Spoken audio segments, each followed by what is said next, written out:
That's right, it's news time, people. We back to the regular news. Yeah, you got to go check my videos out where I did a few live interviews. Well, took some live photos of the Las Vegas Latin Caribbean Festival yesterday.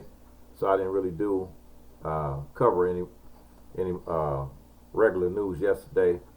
So go check that out.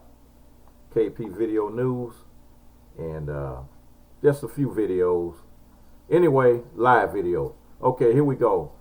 Greenville, Texas, a gunman opened fire at an off-campus party for a nearby Texas college, leaving 2 people dead and 14 injured before he escaped the ensuing chaos, the sheriff said. Authorities believe the shooter may have been targeting just one person at the party of about 750 people outside Greenville, that's 15 miles southwest of Texas A&M University. The shooting took place around midnight Saturday at what Meeks described as a Halloween and homecoming party for Texas A&M University Commerce. Though officials have said it was not a school-sanctioned event, Meeks described complete chaos after the shots rang out, with hundreds of people fleeing, including the gunman. The injured included 4 people who did not have gunshot wounds, but were injured in the melee. Authorities believe there was one male shooter who entered the venue through the back door and began firing with the handgun. Authorities are still looking for the suspect and did not yet know who he was or have a description of him. 2 people were killed, both males, but he did not know if they were A&M students or not.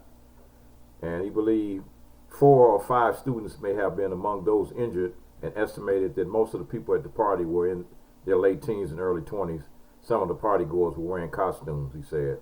Word of the shooting spread online overnight, with many sharing on social media. Graphic video reported to show seriously wounded victims lying on the ground as crying and screaming could be heard in the background. So it's another shooting. It's this time at a party where you had some Texas A&M students were having a party in some place in Greenville, Texas, and they said it wasn't a school sanctioned party. So somebody, some of the students, how they in school, they deserve to be able to go out and have a little fun every now and then. But then it's always those ones, man, that come along and here they go, man. They can't stand to see anybody else having fun, and so they start shooting the place up like idiots. Okay, here's story number 2. For a week, Damian Skipper made multiple trips to the hospital to treat extreme abdominal pain, which he thought might be food poisoning after his wife left a plate of ribs on the counter for too long before refrigerating them. Officials responded to Skipper's Baton Rouge, Louisiana home, where they discovered he was not breathing and did not have a pulse.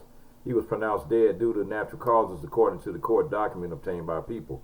Less than a year later, law enforcement discovered Skipper's wife, Michelle Hale, was his girlfriend, and she was actually married to Arthur Nofin, whose body was discovered inside his burning truck.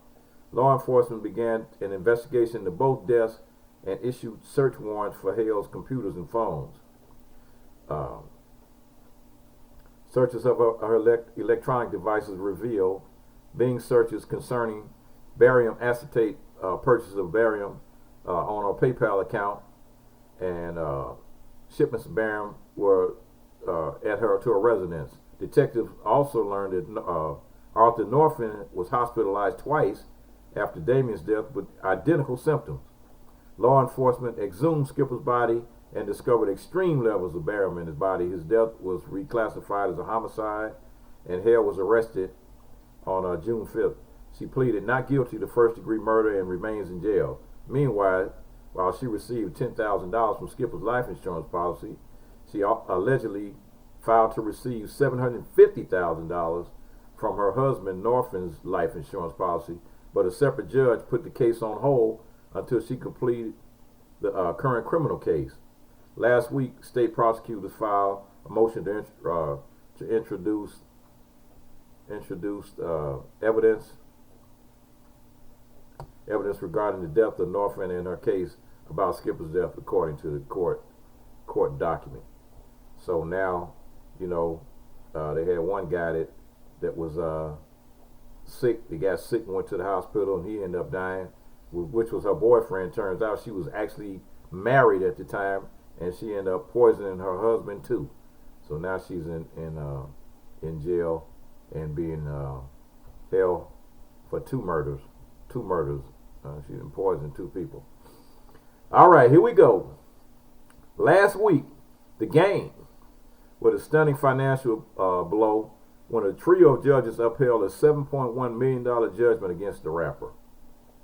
The game, real name, Jason Taylor, was on the losing end of a civil lawsuit filed by a woman named Priscilla Rainey. Rainey competed on Game's short-lived U.S. reality series, She's Got Game. Rainey sued Game in 2015, claiming he sexually assaulted her during a scene for the reality TV dating show. He was accused of rubbing Rainey's vagina and jiggling her breast during one scene. Game lost the lawsuit after he tried to delay several court hearings and eventually skipped the trial altogether. Priscilla Rainey was originally awarded $1.3 million in compensatory damages.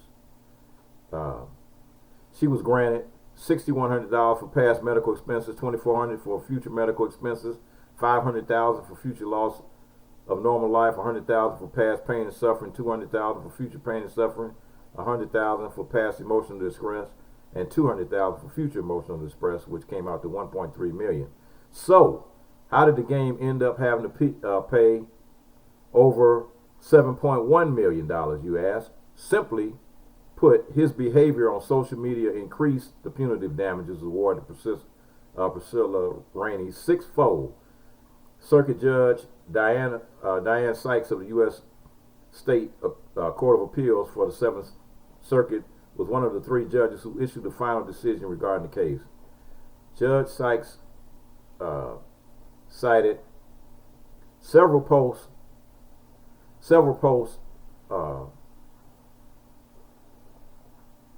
on the game's web page and Instagram page. On November 14, 2016, Game called the court to inform he would not be able to make the trial. The same day, jury selection started in his trial against Rainey. The rapper explained he had to undergo 2 emergency root canals and even presented a note from a dental clinic to the judge. The judge called to verify the dental procedures, and the interdonts confirmed the rapper did undergo surgery. However, images of the Game Snapchat torpedoed his medical excuse after the judge got a hold of some pictures Game posted just hours after he received his root canal. The photos depicted Taylor smoking something in a dark room under pink neon lights. According, it remained unclear whether Taylor's dental issue was a previously known condition or a sudden onset emergency, a material fact in evaluating whether this was a good faith excuse for skipping the trial or just cause. The judge said the images appear as if the Game was out partying in the middle of the night just a few hours after he placed a call to an emergency dental hotline and a few hours before he was due in court in Chicago. Taylor's actions were indicative of somebody who had no intention of appearing at trial. The next issue for the Game was his Instagram account. His infamous messages he posted about Priscilla Rainey being a transsexual were presented during the trial and caused most damage to Game's pockets. The Compton rapper posted a picture of himself wearing boxing gloves, and in capital letters he labeled Rainey a thirsty Gatorade mascot of a transvestite who was involved in tranny panty activity. Game's Instagram post concluded, "See you in court, Mr. Rainey." On these facts, it's abundantly clear that Taylor's conduct warranted future sanctions, Judge Sykes ruled. The reprehensibility of the defendant's conduct is the most important. As a result of Game's behavior during the trial, the judge decided to give Priscilla Rainey $1.3 million in compensatory damages and $6 million in punitive damages. Game argued that the judgment against him was excessive, but Sykes, who issued the final ruling and closed the case, disagreed. The punitive award is approximately 6 times the compensatory award. We've upheld similar ratios in the past, according to Judge Sykes. We've even upheld higher ratios. The truly egregious nature of the game's conduct supports the size of the punitive award, even with significant comprehensive reward. So hey, folks, you got a court case going on. Don't be posting up on Instagram and Facebook and all that. You know, going up there playing like, oh, look at me, I'm at a party, when you just told the judge you couldn't make it. And then you're gonna go bash the person you going to court against on Instagram. So now it's coming back to haunt you, because when you are the courts and lawyers, when you got a court case going on, they look at all of your social media. They look at your Facebook page, your YouTube page, your Instagram page. Hell, they might even go back and look at MySpace if they can find that. So if you got a case going on, don't put yourself on blast by going on social media. You know, you defeat yourself. You know, one case I saw a guy, he talking about his back was hurt or something.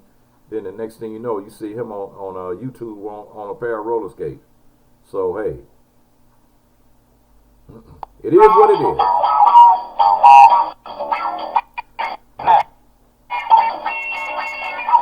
Now the game got to pay that $7 million. It's news time. When he could have went on and paid $1 million. It's news time, baby. Times 7, baby.